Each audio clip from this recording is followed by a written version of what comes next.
जय Shri Ram. Mission depression free Bharat में मैं राशि आप सभी का फिर से हार्दिक स्वागत करती हूँ। आज इस वीडियो के माध्यम से मैं बात करूंगी कि जहां कोई व्यक्ति किसी ऐसे रिश्ते में फंस जाता है जहां सामने वाला उसे ना तो छोड़ता है और ना पूरी तरीके से अपनाता है। ठीक है, तो साइकोलॉजी में ना इसे कहते हैं इमोशनल होस्टेस बनाकर रखना। यानी ऐसी ऐसी सिचुएशन में सामने वाला व्यक्ति हमें केवल इमोशनल होस्टेस बनाकर रखता है। तो चलिए इसे समझते हैं। अगर आपके दिमाग में भी ये एक सवाल हर रोज घूमता रहता है कि सामने वाला मुझे छोड़ता क्यों नहीं है, अगर वो निभाना ही नहीं चाहता तो फिर वो मुझे छोड़ क्यों नहीं देता, और अगर छोड़ना नहीं चाहता तो फिर मुझे पूरी तरीके से अपनाता क्यों नहीं है, मुझे कोई क्लियर जवाब क्यों नहीं देता। दरअसल कभी तो वो आपके बहुत पास आ जाता है और कभी आपसे बहुत दूर चला जाता है, यानी आपको कंप्लीटली इग्नोर मार देता है। एक दिन तो आपको वो ऐसा फील कराता है या एक दिन तो आपको ऐसा लगता है कि अब तो भाई सब कुछ ठीक हो जाएगा, लेकिन अगले ही दिन वो आपको फिर से उसी कंफ्यूजन में डाल देता है, फिर से साइलेंट हो जाता है, फिर से इग्नोर कर देता है, फिर से डिसरेस्पेक्ट कर देता है और आप कुछ नहीं समझ पाते। आज मैं आपको उसके इस तरह के व्यवहार के पीछे का जो साइकोलॉजिकल रीजन बताती हूँ। अगर आप जानना चाहते हो कि वो आपको क्यों बीच में लटका के रखता है, इस तरह से वो आपको बीच में लटका के क्यों रखता है, आखिर क्यों वो आपको एक ऑप्शन बनाकर रखता है, तो ध्यान से सुनो। इसे साइकोलॉजी में इमोशनल होस्टेस कहा जाता है, यानी वो आपको एक इमोशनल होस्टेस बनाकर रखना कहा जाता है। जहां वो आपको सिर्फ एक इमोशनल बैकअप बनाकर रखता है। दरअसल जब हमें जब वो हमें टाइम नहीं देता तो यहाँ हमें ना एक गलतफहमी हो जाती है। हम ये सोच वो गलतफहमी क्या होती है, हम ये सोचने लग जाते हैं कि शायद ना वो सच में कहीं बहुत बिजी होगा, और जब वो हमें इग्नोर करता है तो हम सोचते हैं कि शायद उसकी कोई मजबूरी होगी, और जब हमारे ऊपर वो गुस्सा करता है या हमारी डिसरेस्पेक्ट करता है, हमें नीचा दिखाता है किसी भी तरीके से, तो हम सोचते हैं कि शायद ना अभी उसका मूड किसी बात को लेकर खराब होगा, इसलिए वो हम पर ऐसा कर दिया। हम इस गलतफहमी में जीते हैं कि कोई बात नहीं, आज नहीं तो आज वो हमें लव टाइम और रेस्पेक्ट नहीं दे रहा, पर कल देगा, फिर आने वाले समय में वो हमें समझेगा और फिर वो हमें लव टाइम और रेस्पेक्ट भी देगा। मतलब हम उम्मीद लगाते हैं कि कल वो ऐसा करेगा, जबकि सच्चाई ये होती है कि हम सिर्फ इस उम्मीद में इंतजार करते रह जाते हैं, और वो दिन जिसकी हम उम्मीद करते हैं कभी नहीं आता। और सबसे बड़े दुख की बात तो ये होती है कि इसी इंतजार में हम अपने कई साल खराब कर देते हैं, जबकि ह्यूमन साइकोलॉजी हमें साफ साफ ये बताती है कि इस तरह की सिचुएशन में सामने वाला व्यक्ति यानी हमारा पार्टनर हमें एक इमोशनल होस्टेस बनाकर रखता है, यानी वो हमें एक भावनात्मक बंधक बनाकर रखता है। इसका मतलब यह है कि सामने वाला आपको पूरी तरह से जाने नहीं देता, लेकिन वो अपनी जिंदगी में आपको पूरी तरह से जगह भी नहीं देता, यानी आने भी नहीं देता, यानी आपको पूरी तरह से अपनाता भी नहीं है। वो बीच का रास्ता चुनता है जहां आप उसके लिए हमेशा मौजूद रहते हो, मतलब आप उसके लिए हमेशा अवेलेबल रहते हो, वो भी बिना किसी हक के, बिना किसी अधिकार के।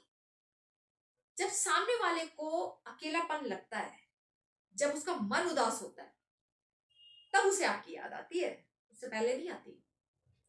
और तब वो आपको मैसेज करता है, तब वो आपको कॉल करता है और आपको दिखाता है कि जैसे आप उसके लिए बहुत जरूरी हो, बहुत खास हो। और जैसे ही वो ये सब दिखावा करता है, आप खुश हो जाते हो। आप सोचते हो कि देखो, उसे मेरी परवाह है, वो मुझसे प्यार करता है। लेकिन जरा ध्यान से देखो, सामने वाला आपको केवल तभी याद करता है जब उसे आपकी जरूरत होती है, ना कि तब जब आपको उसकी जरूरत होती है। मतलब जब आपको जरूरत होती है तब वो आपके लिए अवेलेबल नहीं होता, कोई ना कोई बहाना बना देता है और इधर उधर की बात करने लगता है। और इधर आप उसके इन बहानों को सच मान लेते हो। दरअसल आप उसकी जिंदगी में वो पेड़ हो जिसकी छांव में वह थकने के बाद थोड़ी देर के लिए बैठ जाता है। समझ में आई बात? और फिर वहां से उठने के बाद वो उस पेड़ के बारे में सोचता तक नहीं, क्योंकि उसको विश्वास होता है कि आप जरूरत पड़ने पर हमेशा उसके लिए अवेलेबल रहोगे। आप उससे कोई सवाल जवाब नहीं करोगे, कोई शिकायत नहीं करोगे, कोई शिकवा नहीं करोगे, और सबसे बड़ी बात, आप हर बार खुद को समझा लोगे। आप हर बार समझ जाओगे, अपनी तरफ से ही समझ जाओगे, आप कॉम्प्रोमाइज कर लोगे। यहां आप उसे ये सुविधा दे देते हो कि वो जब चाहे आपके पास आ सकता है, और आप उसके लिए अपने दरवाजे खोल देंगे। आप उसे ये सुविधा भी दे देते हो कि वो जब चाहे जा सकता है, गायब हो सकता है, आपको छोड़ सकता है। यहां आप उसके लिए सिर्फ एक सरकारी धर्मशाला की तरह हो, बुरा मत मानना, जिसमें वो कभी भी घुस सकता है और कभी भी निकल सकता है। कोई जवाबदेही नहीं, कोई बाउंड्रीज नहीं, और जब तक मन हो उस सरकारी धर्मशाला में ठहर सकता है। वो जब चाहे आपको प्यार कर सकता है और जब चाहे आपको इग्नोर कर सकता है। अब यहां मैं आपको एक कड़वी सच्चाई बता रही हूं, जिसे हम अक्सर एक्सेप्ट नहीं करना चाहते, हम स्वीकार नहीं करना चाहते। हम मानते नहीं है इस चीज को कि नहीं नहीं, हम कहते हैं नहीं नहीं ऐसा थोड़ी ना है, नहीं नहीं वो ऐसा नहीं है। एक्सेप्ट नहीं करना चाहते, स्वीकार नहीं करना चाहते। और वो ये है कि उसने आपको सिर्फ एक इमोशनल होस्टेस बनाकर रखा हुआ है। क्योंकि जो इंसान सच में किसी को चाहता है, वो उसे ऐसे बीच में लटका के नहीं रखता है, या उसके साथ इस तरह का व्यवहार नहीं करता है। अगर वास्तव में कोई आपको अपनी जिंदगी का हिस्सा मानता है, कोई वास्तव में आपको अपना मानता है और दिल से मानता है, तो वो आपको सिर्फ तभी नहीं ढूंढता है जब उसका मन खाली हो या जब उसे जरूरत हो, बल्कि वो आपको उस समय भी इंपॉर्टेंस देता है, उस समय भी प्रायोरिटी देता है, इंपॉर्टेंस देता है, महत्व देता है, जब उसकी जिंदगी पूरी तरह से भरी होती है। दरअसल इमोशनल होस्टेस बनने का ये मतलब नहीं है कि आप कमजोर हो। इसका मतलब ये है कि आप बहुत ही सीधे और दिल के सच्चे इंसान हो। आप उसे दिल की गहराइयों से प्रेम करते हो।